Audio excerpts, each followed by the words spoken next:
야, 회개합시다. 아멘. 회개합시다.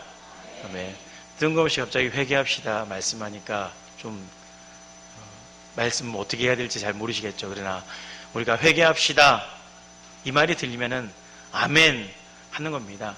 오늘 우리가 오전 예배에도 회개에 관해서 잠깐 말씀을 드렸는데 회개라는 것이 어떻습니까? 감정적인 것이 아닙니다. 오늘 말씀을 통해서 잠깐 이 회개에 대해서 다시 한번 살펴보기를 원하는데 마틴 로이드 존스 목사님이 회개에 관해서 이렇게 말씀하셨습니다. 회개하지 않는 사람이 그리스도인이 된 적이 없습니다. 당신의 삶에서 회개의 특징이 나타나지 않는다면 그리스도인이라는 이름표를 떼어버리는 것이 낫습니다. 회개를 하지 않는다. 회개가 없다. 그리스도인이 아니다. 그리스도의 이름표를 떼어버리라. 이렇게 말을 하고 있습니다. 우리가 지금까지 수없이 회개합시다. 회개에 관해서 정말 많이 들었습니다. 그래서 회개의 뜻이 무엇인지 말씀 안 드려도 이미 다 알고 계십니다. 회개라는 것이 어떻습니까? 회개라는 것은 돌이킨다는 것입니다. 본래의 마음에서 그 모든 것들을 부수고 다시 새롭게 하는 것. 이것이 바로 회개라고 이야기를 하고 있습니다.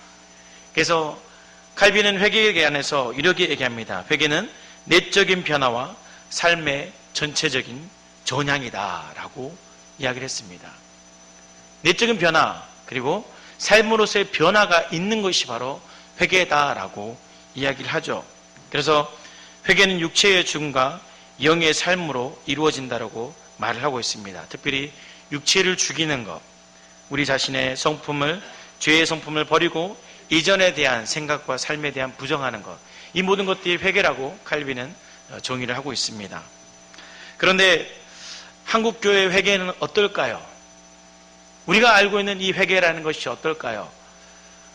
한국교회 회개에 관해서 조직신학자인 신명섭 박사가 이런 얘기를 했습니다. 한국교회 회개의 문제는 뭐냐면 집단적 회개다. 그리고 감정적 회개에 그친다라고 이야기를 하고 있습니다.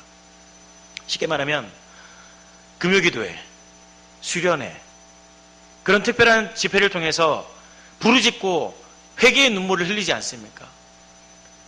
그런데 그 상황 속에서의 회개의 결실이 과연 얼마나 있을까요? 금요기도에 와서 이제 2월 달에 되면 이제 청년부, 청소년부가 수련회를 가는데 가서 하나님 만나야 된다고 기도하고 가서 기도했던, 여러분도 마찬가지 수련회 때 기도했던 기억이 있으시죠? 그렇게 눈물 콧물 쏟아내면서 기도하고 오는데 한 달이 지난 이후에 보면은 한 달도 아닙니다. 요즘에는 2주, 일주일, 그 다음날만 지나도 그 전과 똑같이 살아가죠. 삶의 변화가 있습니까? 삶의 변화가 없습니다. 그냥 회개합시다 라고 기도하자니까 기도하고 눈물을 흘리는데 감정적인 회개만 있을 뿐 삶으로서의 변화가 없다라고 한국교회 회개에 대해서 이야기를 하고 있습니다. 혹시 우리가 지금까지 회개를 하면서 이런 회개를 혹시 하지 않으셨습니까? 정말 내가 주님 앞에 회개한다고 회개해놓고 과연 삶이 변했는지, 아니면 그대로 삶을 살아가면서 또 똑같은 일을 하고 있지 않은가, 우리가 회개에 대해서 다시 한번 생각해 볼 필요가 있습니다. 그래서 입술만의 고백이 회개가 아니라 삶으로서, 몸으로서 드러나는 것이 진정한 회개입니다. 삶의 변화와 성령의 능력을 통해서 그리스도인으로 살아가는 것, 이게 회개라는 것이죠. 오늘 이스라엘을 다시 한번 살펴볼 건데, 이스라엘이 이 블레셋과의 전쟁에서 어떻게 됐습니까? 수많은 3만 5천 명이라는 사람이 죽임을 당했죠. 그리고 엘리의 가정의 심판도 있었습니다. 그러나 가장 큰 문제는 뭐였습니까? 바로 법궤를 블레셋에 빼앗겼다는 것이죠. 그러면서 엘리의 손자가 태어났는데 그 이름이 이가봇이라고 했죠. 하나님의 영광이 떠났다. 하나님이 더 이상 이스라엘과 함께 하지 않는다라는 그런 치욕적인 것이 바로 이 블레셋과의 전쟁의 결과였습니다. 그래서 그들은 그들 스스로 가지고 있었던 자부심, 나는 하나님의 백성이다. 나는 거룩한 하나님의 백성이다라는 그런 자부심을 가지고 있었는데 그 모든 것들이 송두리째 사라지게 된 것이 이 블레셋과의 전쟁이었습니다. 그래서 이제 위대한 나라가 아니라 평범한 나라, 형편없는 나라가 되었던 것이 바로 이스라엘이었죠.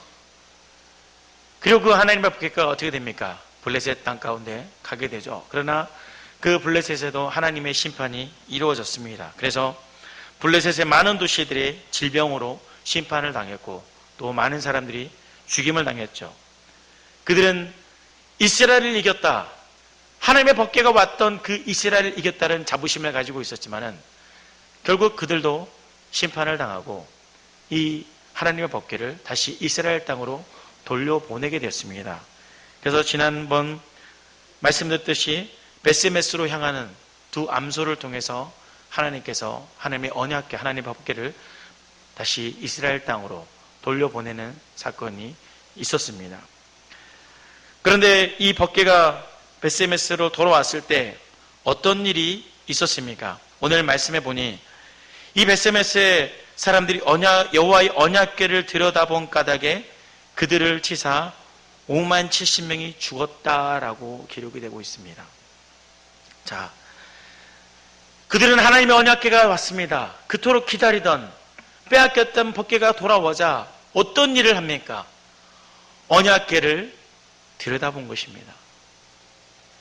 언약궤를 들여다본다는 것은 하나님의 거룩함을 범하는 일이기 때문에 엄격히 금지되어 있음에도 불구하고 그들은 기쁜 나머지 언약궤를 들여다봅니다. 이 사건으로 5만 70명이라는 사람이 죽임을 당하죠. 성경에서는 5만이라는 단어에 가로를 넣어놨죠. 그래서 어떤 사본에는 5만 명이 없다라고 이야기하면서 70명이라고 이야기합니다. 요세푸스도 70명이라고 이야기하는데 아무튼 하나님의 법궤가 돌아왔음에도 불구하고 기쁜 일이 있는 게 아니라 5만 70명이 죽임을 당했다는 것이죠. 그래서 베스메스 사람들은 어떻게 합니까? 두려워서 그들이 법궤를 모실 수 없었습니다. 그래서 기럇여아림 사람들에게 오라고 기별을 합니다. 이 법궤를 가져가라 라고 이야기를 하죠. 기럇여아림은 예루살렘 북서쪽에서 약 13km 떨어진 위치에 있었습니다. 그런데 왜 베스메스 사람들은 이 여호와의 언약궤를, 법궤를 실로로 돌려보내지 않냐고 왜 기럇여아림 사람들하고 오게끔 하였을까요? 원래 법궤가 있었던 자리가 어디입니까? 실로입니다. 그런데 실로로 돌려보내지 않고 기럇여아림 사람들을 불러서 법궤를 가져가라 라고 이야기를 합니다. 왜 그랬을까요? 이것은 전에 블레셋이 아벡과의 전투에서 그 전투 이후에 실로가 철저히 파괴되었다는 것입니다. 물론 성경에서는 이 실로의 파괴에 대해서 전혀 언급하고 있지 않습니다. 그러나 1981년도에 고고학적으로 발굴이 있었습니다. 그때 발굴을 하다 보니까 11세기경에 이 실로가 완전히 회파되었던 것들이 발견이 됩니다. 즉, 이 블레셋이 아벡과의 전쟁에서 거기서 끝난 것이 아니라 이스라엘 땅을 하나 둘 친 것이죠. 그래서 실로까지도 그곳에 있는 여호와의 성막까지도 다 회파하였다는 것입니다. 그래서 그때 또한 엘리뿐만 아니라 엘리의 자식들까지 다 죽임을 당하지 않았습니까? 그러니 여호와의 법궤가 돌아가봤자 아무것도 없는 겁니다. 성소도 없죠. 제사장도 없습니다. 그러니 여호와의 법궤를 실로로 돌려보내지 못하게 된 것입니다. 또 한 가지는 이 기럇여아림과 베스메스는 블레셋의 영향권에 있었던 도시였습니다. 여전히 블레셋이 그 이스라엘을 지배하고 있었죠. 그래서 베스메스 사람들은 행여나 이것을 다른 지역으로 보내게 되면은 이것이 블레셋 사람들에게 또한 흠이 될까봐, 그들을 화나게 할까봐 블레셋의 영향권에 있는 기럇여아림에 보내게 되었다는 것입니다. 그래서 기럇여아림 사람들이 이 기별을 받고 여호와의 법궤를 가지고 어디 곳에 갑니까? 아비나답의 집에 그 법궤를 모시게 됩니다. 그리고 그 법궤를 20년 동안 다윗이 그 법궤를 가져오기 전까지 20년 동안 그곳에 머물게 되는 것입니다. 그러나 이것은 어디까지 정치적인 입장입니다. 그렇다면 정말 왜 여호와의 언약궤가 왜 실로로 가지 못하고 왜 기란 여아림 아비나답의 집에 머물러야 했을까요?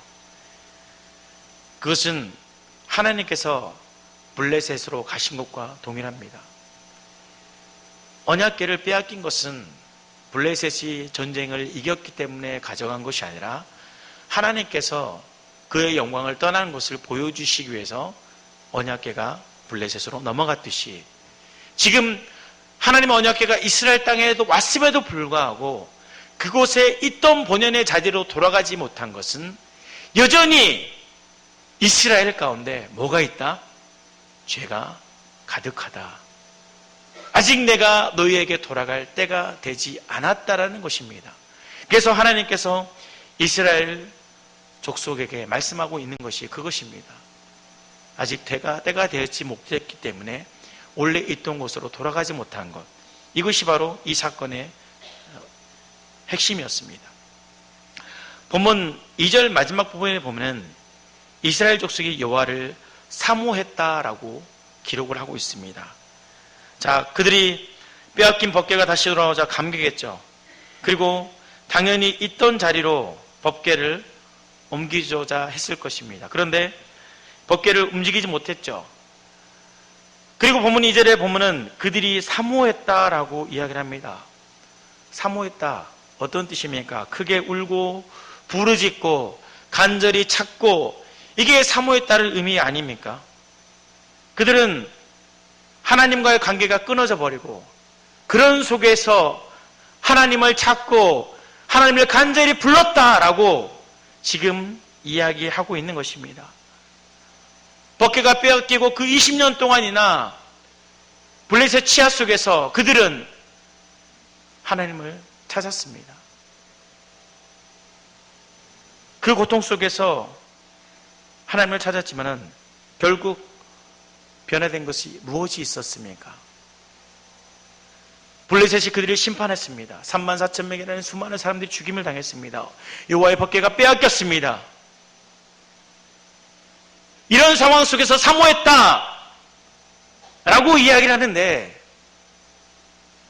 그들의 삶의 변화가 있었습니까? 계속해서 블레셋은 이스라엘을 탈취하고 이런 고통 속에서 하나님 우리를 도와주세요, 우리를 구원해 주세요라고 외치는데 그들의 모습이 어떻냐라는 것입니다. 왜 하나님께서 그들의 고통에 답하지 않으셨을까요? 7장 3절에 보면은 비로소 사무엘이 사역이 시작이 됩니다. 기나긴 시간 동안 법궤가 빼앗기고 엘리가 죽고 난 이후에 왜 사무엘이 등장하지 않았을까? 그런데 왜 여기서 사무엘이 등장할까요? 그것은 학자들은 그때 사무엘의 나이가 30이 되었을 것이다 라고 이야기합니다.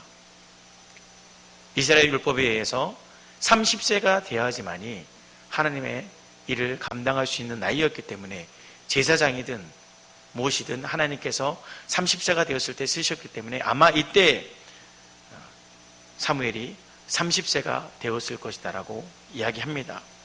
그런데 사무엘이 나타나서 제일 처음에 했던 말이 무엇입니까? 사무엘이 3절 말씀 우리 함께 다 같이 읽어보겠습니다. 7장 3절 말씀입니다. 시작. 사무엘이 이스라엘 온 족속에게 말하 이르되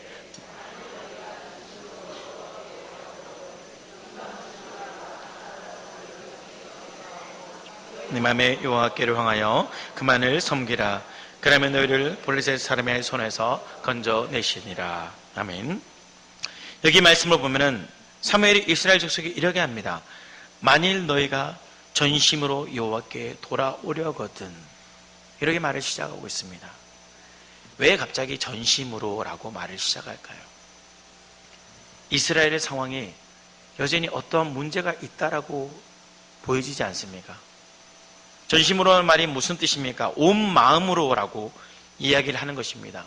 우리는 그냥 마음, 그러면 이 마음을 얘기하는데 이스라엘에게 온 마음이다라고 이야기하는 것은 마음만 이야기하는 것이 아니라 감정, 의지, 생각, 이 모든 것들을 이야기합니다. 한마디로 너희는 모든 것에서 하나님께 돌아오라. 지금 사무엘이 이스라엘 백성에게 이야기합니다. 왜 그들이 돌아오지 못한 걸까? 사무엘은 계속해서 이야기합니다. 어떤 얘기합니까? 돌아오려거든 이방신과 아스다롯을 너희 중에 제거하라 라고 말씀하고 있습니다. 그들의 죄가 뭡니까?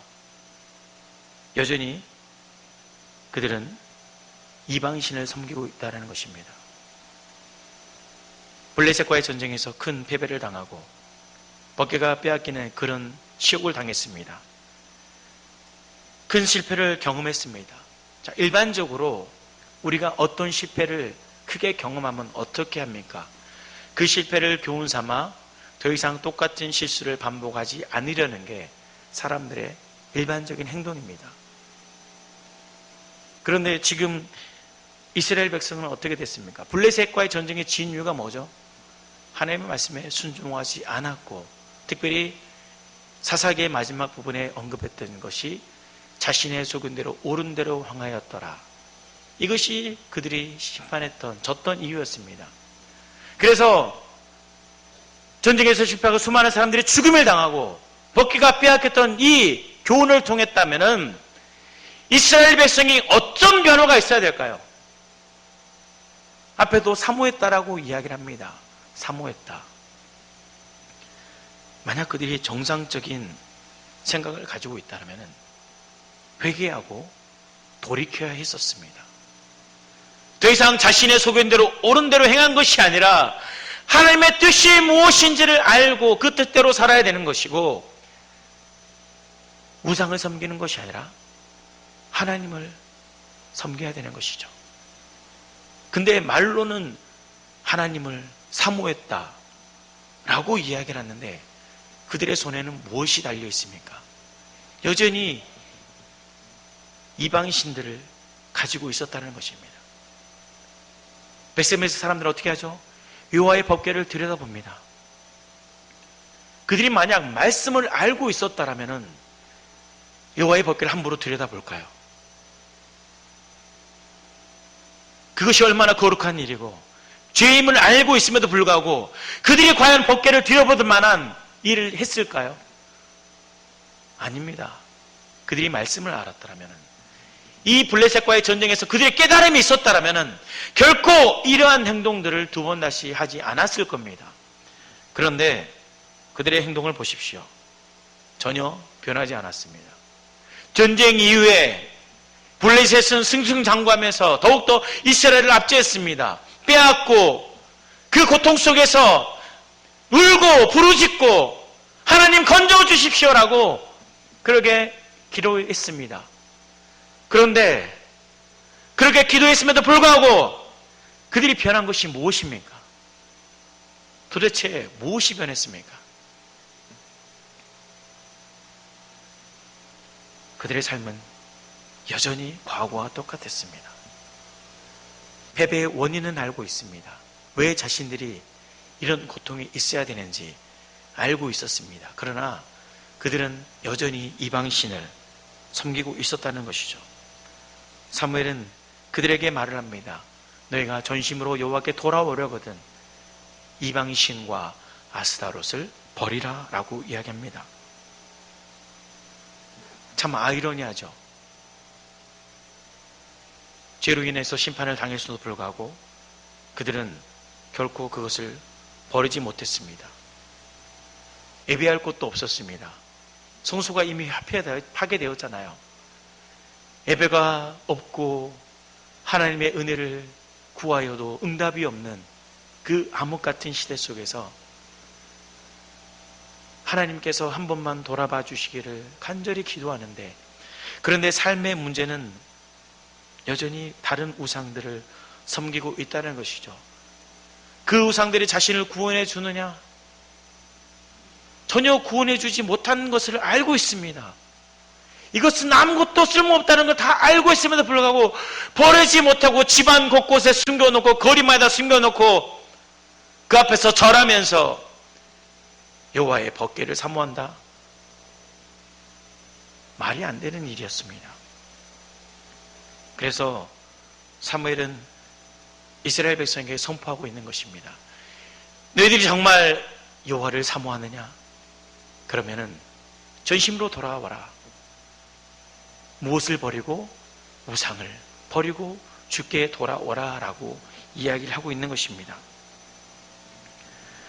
우리는 하나님 앞에 호소합니다. 기도하고 부르짖습니다. 우리의 삶의 문제들을 두고 하나님께 기도하면서 하나님, 내가 지금 이런 문제를 가지고 있습니다. 하나님 도와주십시오라고 기도를 합니다. 그러나 문제는 뭐냐면 우리가 감정으로는 하나님 앞에 부르짖고 눈물을 흘리는데 과연 의지적으로 내가 변했느냐? 묻고 싶은 겁니다. 정말 내 의지가 하나님이 원하시는 삶의 변환이 있었느냐라는 것이죠. 회개합시다. 수없이 외쳐댑니다. 들었습니다. 아멘 합니다.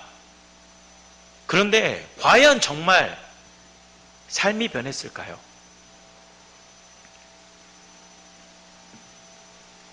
예수님께서 바리새인과 종교 지도자를 향하여 뭐라고 얘기하십니까? 너희들은 회칠한 무덤이다라고 이야기하시잖아요. 그들은 겉으로는 회개를 부르짖습니다. 그러나 그 안에는 썩은 내가 나는 시체가 가득했습니다. 이중적인 그들의 모습, 그들의 생활을 보고 과연 하나님께서 기도를 응답해 주시겠느냐? 하는 예수님께서 지적하시는 겁니다. 오늘날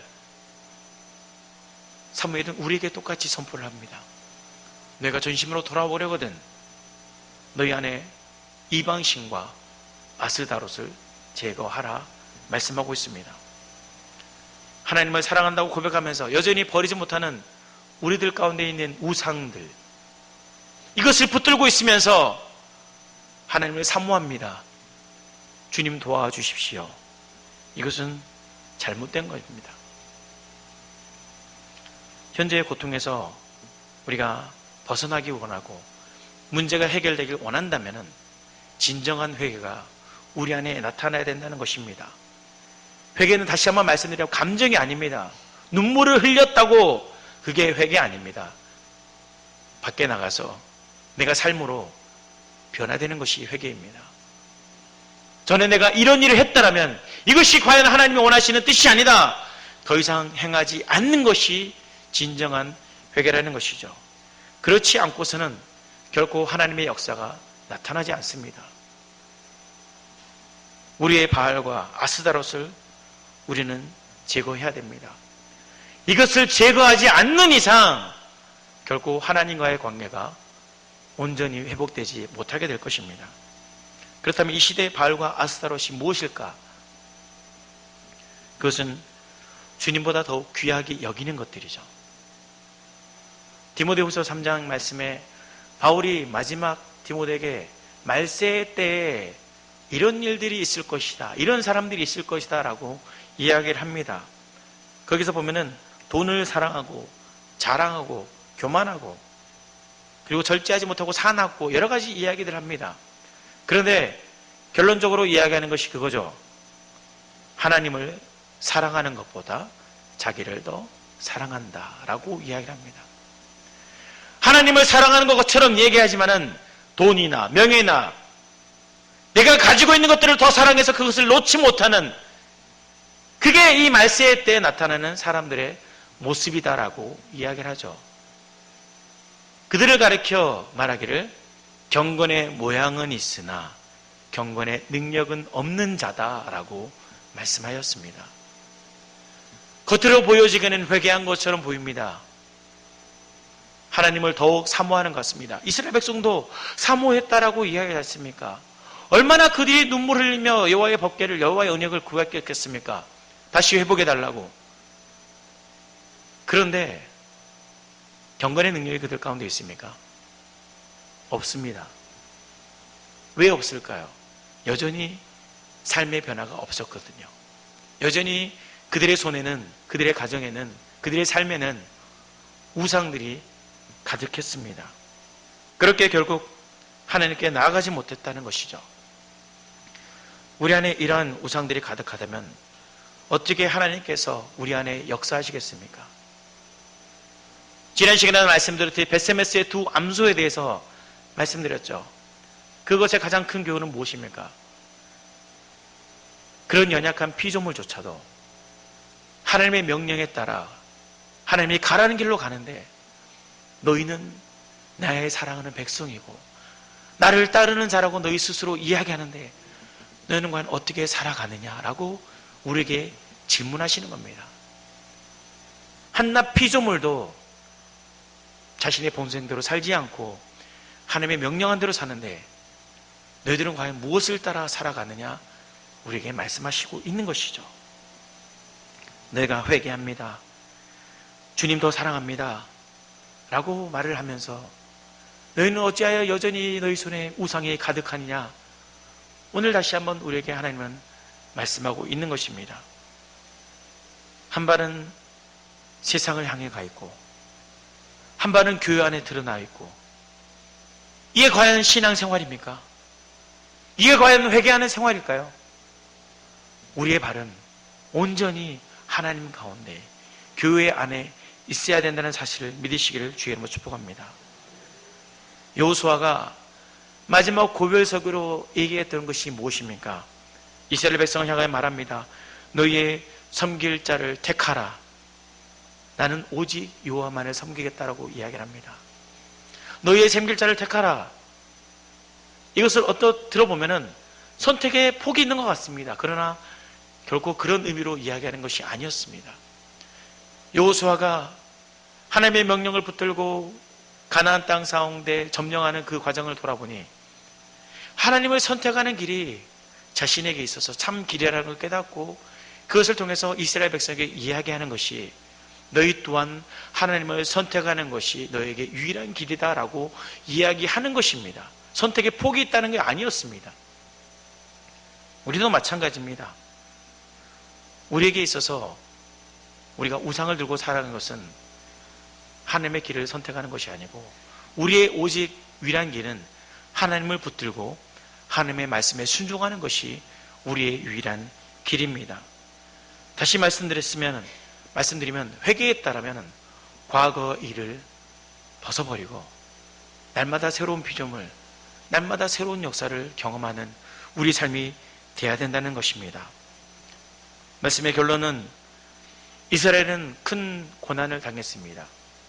그리고 그 고난을 인하여서 하나님을 간절히 찾았습니다. 그러나 변하지 않는 것은 그들이 행위로는 아무것도 달라지는 것이 없다는 겁니다. 여전히 자신의 소견대로 옳은 대로 행하였고 우상 앞에 가서 절하였습니다. 그런 과정 속에서 과연 하나님께서 역사하실까요? 결코 그렇지 않습니다. 오늘 우리가 이 말씀을 듣고 다시 한번 우리를 돌아보건대 내가 혹시 여전히 내 손에 우상을 혹시 붙들고 있지 않은가? 내가 회개한다고 하나님 앞에 외쳐놓고 회개하지 못하고 또 똑같은 일을 행하고 있지 아니하는가? 그러면서 하나님 앞에 하나님 사랑합니다, 하나님 도와주세요 라고 기도하고 있지 않은가? 우리가 오늘 다시 한번 말씀을 통해서 생각해 봤으면 합니다.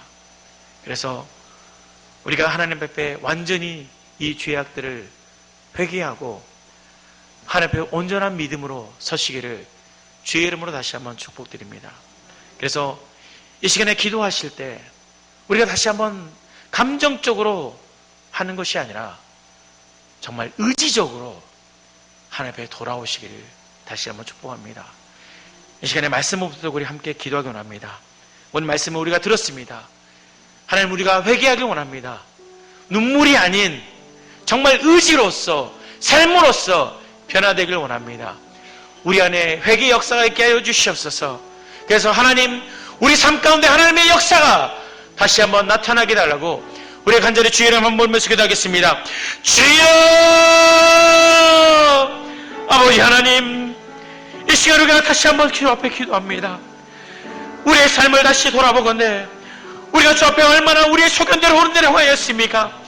주님을 사모합니다.